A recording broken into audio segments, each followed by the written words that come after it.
as this is the mighty Royal Air Force Typhoon from number 29 Squadron. So many D-Day links, some of which you'll see in just a few moments, but 29 Squadron were very active on the lead up and during D-Day itself, generally flying mosquitoes in the intruder role, protecting bomber forces by attacking enemy night fighters almost above their own airfield when they were at their most vulnerable.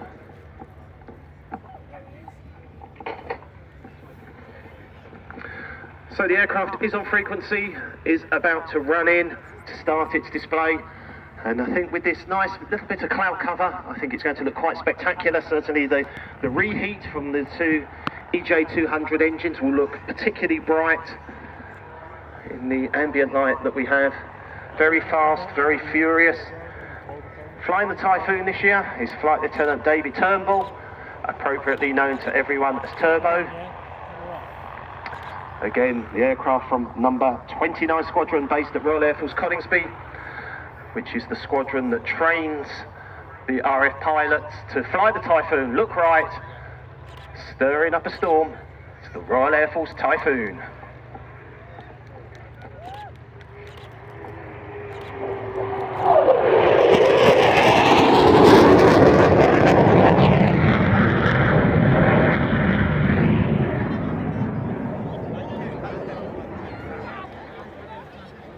But the special colour scheme doesn't depict a number 29 Squadron Mosquito from the D-Day period. Rather, it represents a Hawker Typhoon of number 257 Squadron, one of the many RAF Hawker Typhoon units built on an outstanding fighter and ground attack aircraft into battle.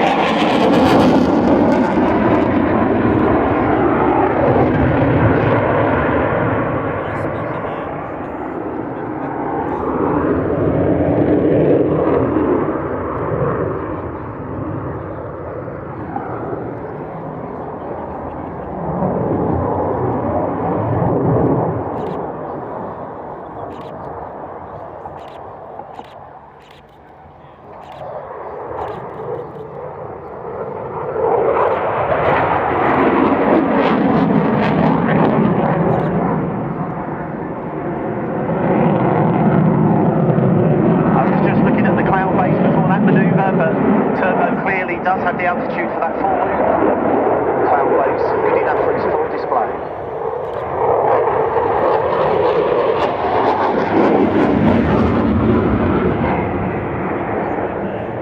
And into a very, very tight heading away from us. All of this with the two Eurojet EJ200 turbofan engines in afterburner. And he'll now be accelerating the aircraft to somewhere in the region of 600 knots, coming down to his minimum display height of some 100 feet for a high-speed pass.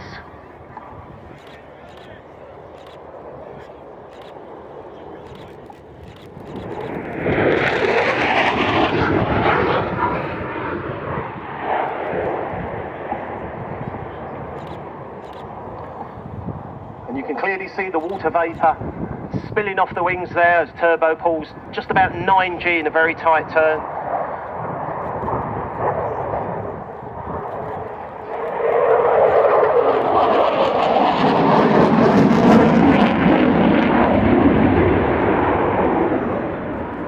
Again, lots of these very characteristic barrel rolls, almost like a corkscrew.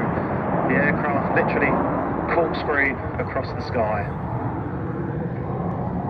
And of course he's wearing a full-body G-suit, and that combined with pressure breathing allows him to withstand these manoeuvres, many of which are being conducted at 9G, meaning his body weighs some 9 times normal.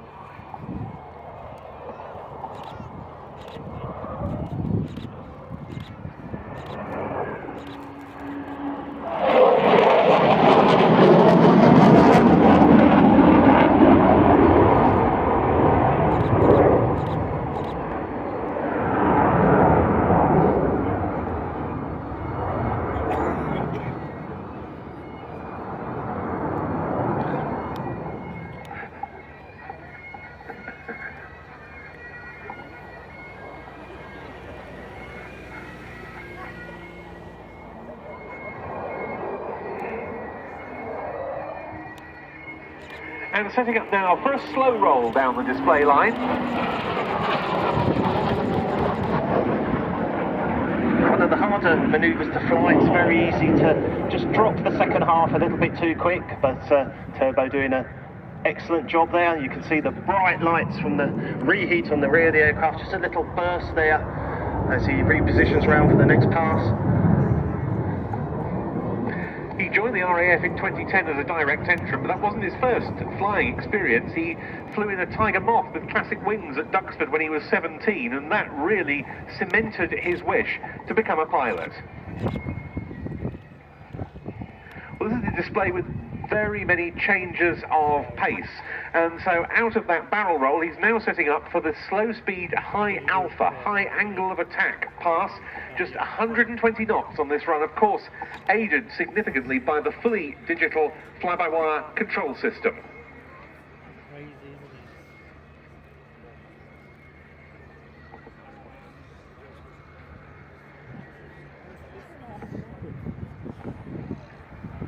And this is, of course, an aircraft that is on daily active service operations, whether maintaining quick reaction alert, the UK Air Defence capability from both Coningsby and RAF Lossiemouth, or around the world, notably in the Middle East.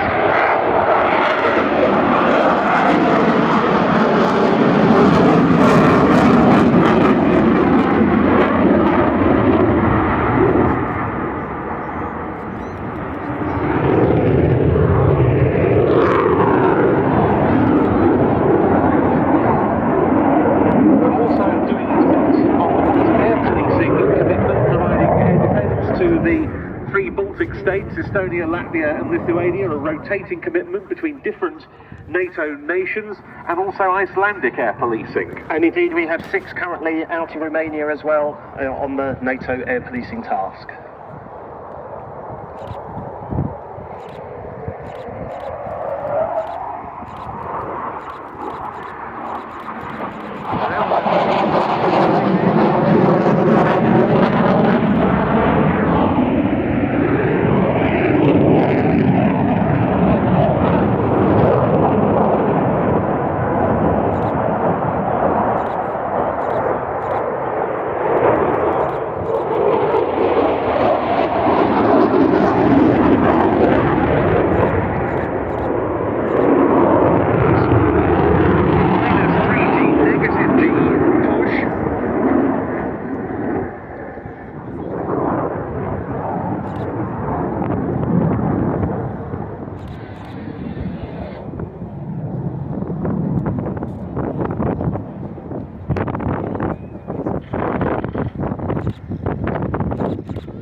This year, of course, Typhoons have been taking part in actions against the Houthi militia in Yemen, and they've been carrying out several joint strikes with American assets aimed at degrading the militia's capability to launch attacks on shipping in the Gulf of Aden and in the Red Sea.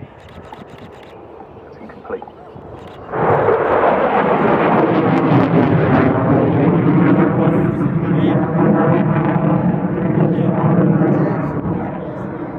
So very topical for us to see there one of the first displays of the season from Flight Lieutenant David Turnbull with the Eurofighter Typhoon FGR-4. Such a key aircraft for the Royal Air Force, located at 2 air bases, RAF Lossiemouth in Scotland and RAF Coningsby in Lincolnshire. Both stations maintain QRA, quick reaction alert, aircraft, air crew, ground crew on duty 24 hours a day, ready to respond to any issue in the UK airspace. Thanks to everyone involved.